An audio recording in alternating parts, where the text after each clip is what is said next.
दोस्तों, मध्य प्रदेश सोयाबीन के उत्पादन में देश भर का सबसे बड़ा उत्पादन करने वाला राज्य है, लेकिन अब इस प्रदेश में सोयाबीन की चमक थोड़ी सी फीकी पड़ती नजर आ रही है। मध्य प्रदेश को सोया प्रदेश भी कहा जाता है, लेकिन एमपी के ही मंदसौर में दो अलग अलग किसानों ने कम दाम से परेशान होकर अपनी खेत में खड़ी सोयाबीन की फसल पर रोटावेटर चलाकर उसे नष्ट कर दिया। दरअसल किसानों का कहना है कि सोयाबीन की उपज घाटे का सौदा साबित हो रही है। सरकार के एमएसपी रेट से भी कम दाम में फसल को खरीदा जा रहा है। नतीजतन लागत मूल्य भी नहीं निकाल पा रही है। मंदसौर के गरोठ और दलोदा क्षेत्र से फसल नष्टीकरण की ये तस्वीरें सामने आई है। फसल नष्ट करने वाले किसानों से साफ कहा गया कि अब सोयाबीन की खेती किसानों के लिए आफत बन रही है। पहली तस्वीर जिले के गरोठ की है। यहाँ किसान कमलेश पाटीदार ने अपनी 12 बीघा जमीन पर बोई सोयाबीन की फसल को रोटावेटर से उखाड़ दिया। मैंने आज 12-13 बीघे के सोयाबीन रोटावेटर चला के 2 ट्रैक्टर से नष्ट कर दिए हैं। नष्ट करने का मुख्य कारण ये है कि जो पुराने सोयाबीन हमारे पास पड़े थे वो अभी 16-17 तारीख को मैंने सामगढ़ में बेचे हैं, तो 3,800 के भाव में लगे, जबकि एमएसपी रेट 4,900 की है। तो करीबन 1,500 रुपये नीचे बिकना ये किसान के लिए बहुत घाटे का सौदा है। तो हमने ये आगे ये निर्णय लिया है कि ये जो खड़ी फसल है इसमें भी घाटा जाएगा, तो कम से कम अपने खेत को सुरक्षित तो रखें। इसलिए हमने 12 बीघे की सोयाबीन को 2 ट्रैक्टर रोटावेटर चला के नष्ट कर दिए। दूसरी तस्वीर मंदसौर के ही दलोदा से सामने आई है। यहाँ किसान नागेश्वर पाटीदार ने भी 2 हेक्टेयर जमीन पर उगाई सोयाबीन में से 1 हेक्टेयर फसल पर रोटावेटर चलाकर उसे नष्ट कर दिया। किसान ने अपना वीडियो संदेश जारी कर कहा कि मैं कई वर्षों से सोयाबीन की खेती करता आ रहा हूँ, लेकिन आज के हालातों में सोयाबीन की खेती करना मुझे घाटे का सौदा लग रहा है।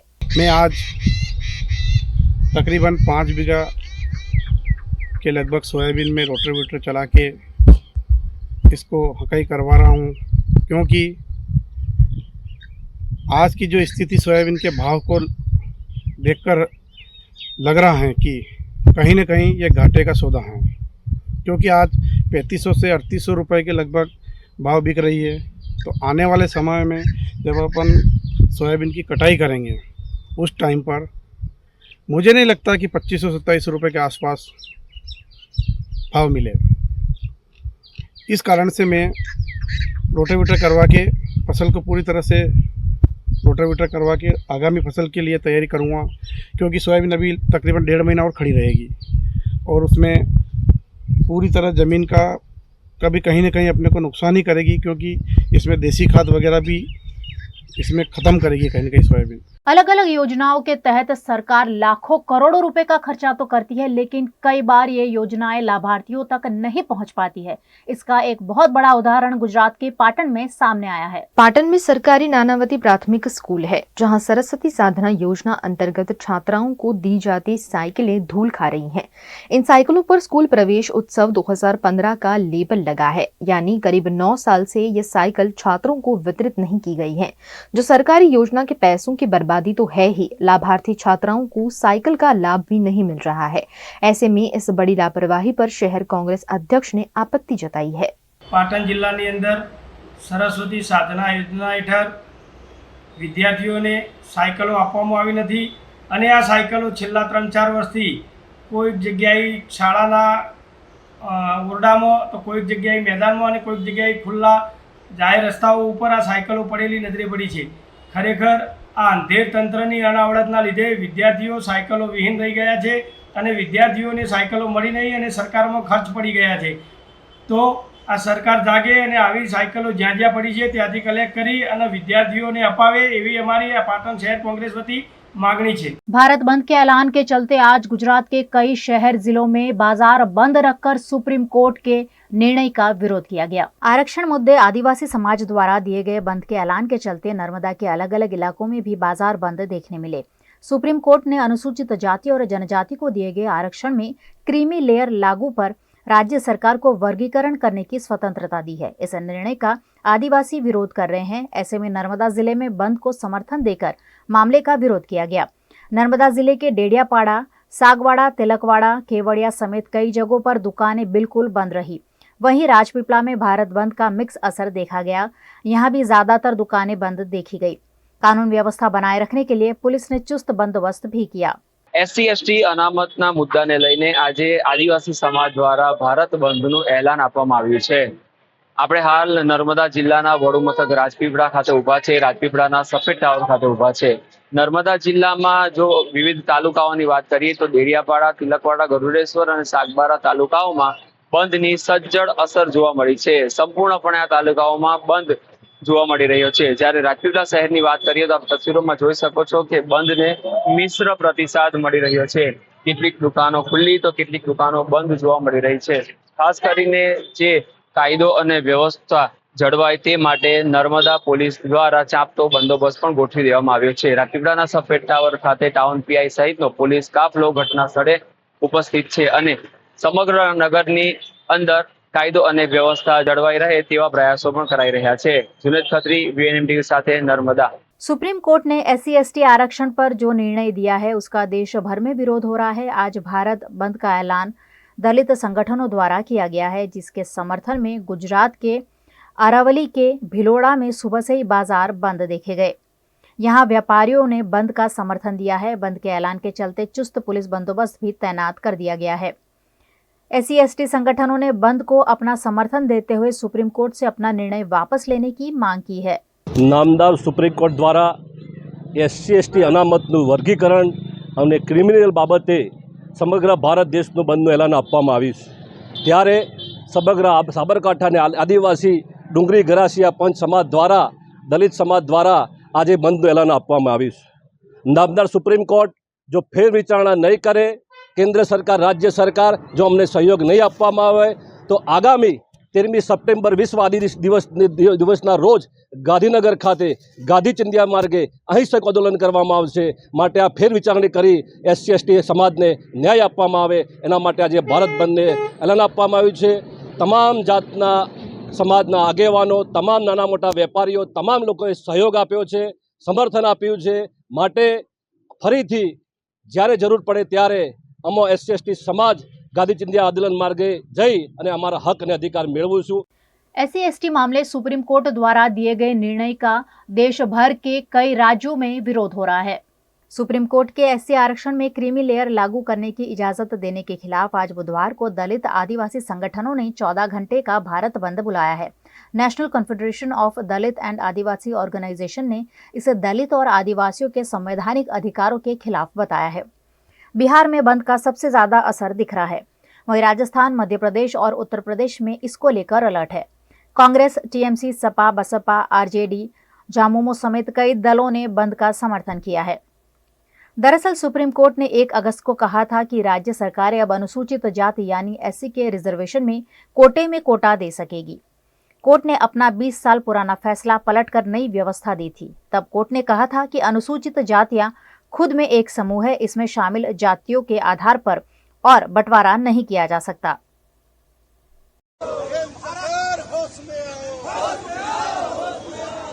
दलितों को बांटना बंद कर दो, जो आरक्षण से टकराएगा, जो आरक्षण से टकराएगा,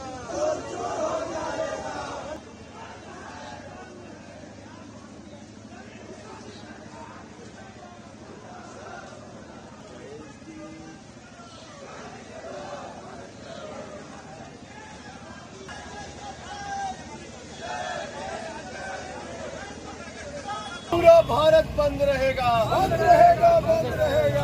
आरक्षण के साथ खिलवाड़ करना बंद करो, बंद करो, बंद करो। वर्गीकरण करना बंद करो, बंद करो, बंद करो। आरक्षण मामले भारत बंद के ऐलान का गुजरात के वडोदरा में भी असर देखा गया। क्रीमी लेयर एक्ट को लेकर अनुसूचित जाति जनजाति के संगठनों द्वारा वडोदरा में भी विरोध प्रदर्शन किया गया। आरक्षण बचाने की नारेबाजी के साथ गांधीनगर गृह के बाहर विरोध प्रदर्शन किया गया और एक रैली भी आयोजित की गई। 1 अगस्त 2024 को सुप्रीम कोर्ट द्वारा अनुसूचित जाति जनजाति पर जो निर्णय दिया गया है उससे जातियों में भेदभाव होने की बात सामने आई है, जिसे अवैध बताते हुए जय भीम के नारे के साथ रैली निकाली गई। जय भीम के नारों से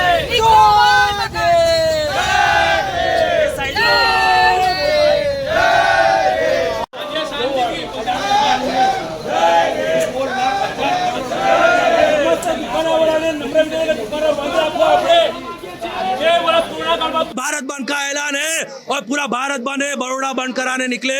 मैंने अलकापुरी में सब दुकानें बंद करा दिया।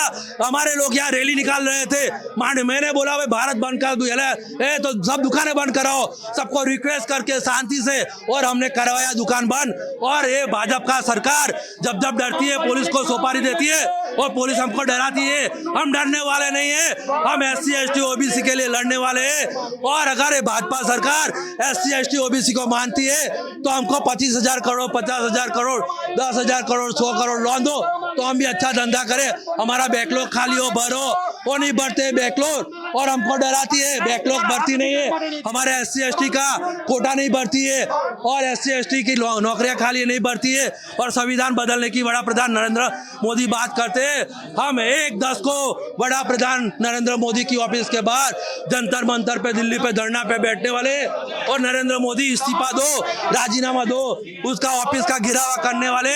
भारत के 40,000 करोड़ लोग SC ST OBC के और संविधान को मानने वाले 1/10 को जंतर मंतर पे दिल्ली आएंगे और बड़ा प्रधान का इस्तीफा मांगेंगे नरेंद्र मोदी। बड़ा प्रधान पद से इस्तीफा दो। हम भारत बंद का अभी रैली निकाला है, सभी को रिक्वेस्ट करके भारत बंद कराओ करने के लिए निकले हैं। कि जज लोगों ने हमारे जो SC और ST है वो कैसे विभाजित हुए, इसके लिए टिप्पणी की है कि पहले तो बंधारणीय जो जोगवाई है उसकी विरुद्ध है। वो कौन कहने वाले हैं? जो अगर पास करते हैं तो बिल पास होता है संसद में, लोकसभा में, पार्लियामेंट में, यहाँ नहीं। सुप्रीम कोर्ट के जज नहीं कर सकते हैं। इसीलिए हम लोग आज भारत बंद का ऐलान में बड़ौदा के वासी सब संगठन हम लोग अभी रैली के स्वरूप से डांडिया बाजार रोड, अपने जुबेली बाग से लहरीपुरा, मांडवी से लेके पत्थर गेट से बकरावाड़ी पूर्णाहुति करेंगे। और सरकार को एक निवेदन है और क्या आगे के समय में अगर जो ऐसा ही चलता रहा तो हमको मजबूर मत बनाओ कि हम कलम के बादशाह जो बंधारण के जो निर्माता है उसके लड़के हैं, तो ये जो है वापस ले ले। हमारा ये हक और अधिकार है वो छीनने की कोशिश नहीं करे। निवासी भीम आर्मी भारत एकता मिशन और सभी बड़ौदा शहर के सामाजिक आगेवान, सामाजिक संगठन के लोग इकट्ठा हुआ है। जो सुप्रीम कोर्ट द्वारा 21 अगस्त भारत बंद का आंदोलन है उसके अंदर आज पूरा बड़ौदा जिला बंद करने के लिए हम लोग इकट्ठा हुए। और जो अनपढ़ सुप्रीम कोर्ट के जज उनको कहना चाहते हैं कि तुम्हारे पास, तुम्हारे बाप के पास, तुम्हारे पास कोई औकात नहीं है, तुम संविधान विरोध चुकादा लाओ। क्योंकि जो संविधान में लिखा है कि आरक्षण का जो भी कायदा होगा सिर्फ और सिर्फ सांसद लोग ही पास, संसद में ही पास होता है। उनके पास वो लोग ने पूरा संविधान का अपमान करके जो कायदा लाया उसके लिए हम लोग उनका घोर विरोध कर रहे हैं। और आने वाले समय में अगर सुप्रीम कोर्ट अपना चुकादा वापस नहीं लेती है तो पूरे भारत में ज्वलनशील आंदोलन करने की तैयारी भीम आर्मी भारत तो सभी बहुजन समाज के लोग करने के लिए तैयारी में है। इस मामले बहुजन समाज पार्टी द्वारा कलेक्टर कार्यालय में विरोध प्रदर्शन कर SC ST आरक्षण विरोधी निर्णय का विरोध किया गया। इस मौके पर बड़ी संख्या में बहुजन समाज पार्टी के कार्यकर्ता उपस्थित रहे।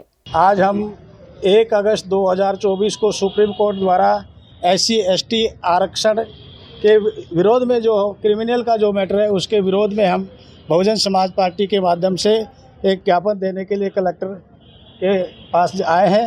जो हमने कलेक्टर जी के माध्यम से राष्ट्रपति महोदय को ये ज्ञापन पहुंचाने के लिए हम लोग यहाँ आए हैं। 1 अगस्त 2024 को माननीय सुप्रीम कोर्ट ने जो निर्णय दिया है कि जो SC ST जो आरक्षण है उसमें जो क्रिमिनल वर्गीकरण का जो डिसीजन दिया है उसका विरोध करने के लिए बहुजन समाज पार्टी का एक प्रतिनिधिमंडल कार्यकर्ता यहाँ आए हैं। गुजरात विधानसभा का मानसून सत्र सिर्फ 3 दिनों के लिए बुलाया गया है, जिस पर डेडियापाड़ा विधायक चैतर वसावा ने आपत्ति जताई है। 5मुं सत्र એટલે ચોમાસું સત્ર આજે મળી રહ્યું છે ત્યારે માત્ર 3 જ દિવસનું સત્ર બોલાવવામાં આવ્યું છે। આજે ગુજરાતમાં એવા કેટલાય પ્રશ્નો સમસ્યાઓ આજે ઊભી છે, છતાંય આ સત્ર દરમિયાન તારાંકિત પ્રશ્નોની મુદત આપવામાં નથી આવી। સાથે સાથે માત્ર કોરમ પૂરું કરવા માટેનું જ આ સત્ર બોલાવ્યું હશે એવું અમને લાગી રહ્યું છે। કેમ કે આજે ગુજરાતમાં તમે જોઈ લો દિવસે ને દિવસે કરોડો રૂપિયાના ડ્રગ્સોના સમાચારો આવે છે। સાથે સાથે ટેટ ટાટ પાસ ઉમેદવારોના પ્રશ્નો આજે કાયમી શિક્ષકની ભરતીને લઈને છે। વનકર્મીઓ આજે આંદોલન કરી રહ્યા છે। આજે અમે જ્યારે ગાંધીનગરમાં આવ્યા તો અમને તો એવું લાગ્યું કે આખું ગાંધીનગર પોલીસ છાવણીમાં ફેરવાઈ ગયું છે. કેમ સરકાર આટલું બધું ડરે છે? ગુજરાતની જનતાનો અવાજ કેમ દબાવવામાં આવે છે? સંવિધાનિક અધિકારો કેમ દબાવવામાં આવે છે? ત્યારે આજે ગુજરાતમાં હોય કે આદિવાસી વિસ્તારમાં હોય, ખાનગીકરણ દિવસે ને દિવસે વધતું જાય છે. શાળાઓમાં શિક્ષકો નથી, ઓરડાઓ નથી, અને એકલવ્ય જે મોડલ શાળા છે એમાં 12 થી શિક્ષકોની ભરતી થાય છે. એવા અનેક સમસ્યાઓ, પ્રશ્નો છે. 73 એની જમીનોના કૌભાંડો આજે દિવસે ને દિવસે બહાર આવે છે. એવી રીતના એસટીના જાતિના પ્રમાણપત્રની બાબત હોય, સિંચાઈની બાબત હોય, કે દિવસે ને દિવસે ગુજરાતમાં મહિલા પર થતા અત્યાચારોની બાબત હોય, અમારે દરેક બાબતોને લઈને આજે રજૂઆતો કરવાની હતી, પ્રશ્નો પૂછવાના હતા. છતાંય ટૂંકી મુદતની વિધાનસભાનું સત્ર બોલાવીને આ માત્ર અમારી સાથે, વિપક્ષની સાથે અન્યાય નથી, પણ ગુજરાતની સમગ્ર જનતા સાથેનો અન્યાય છે એવું આજે અમે લાગી રહ્યું છે. માત્ર ને માત્ર આજનું જે સત્ર છે, ચોમાસુ સત્ર, માત્ર કોરમ પૂરું કરવા માટે જ સરકારે બોલાવ્યું છે એવું અમે માની રહ્યા છીએ.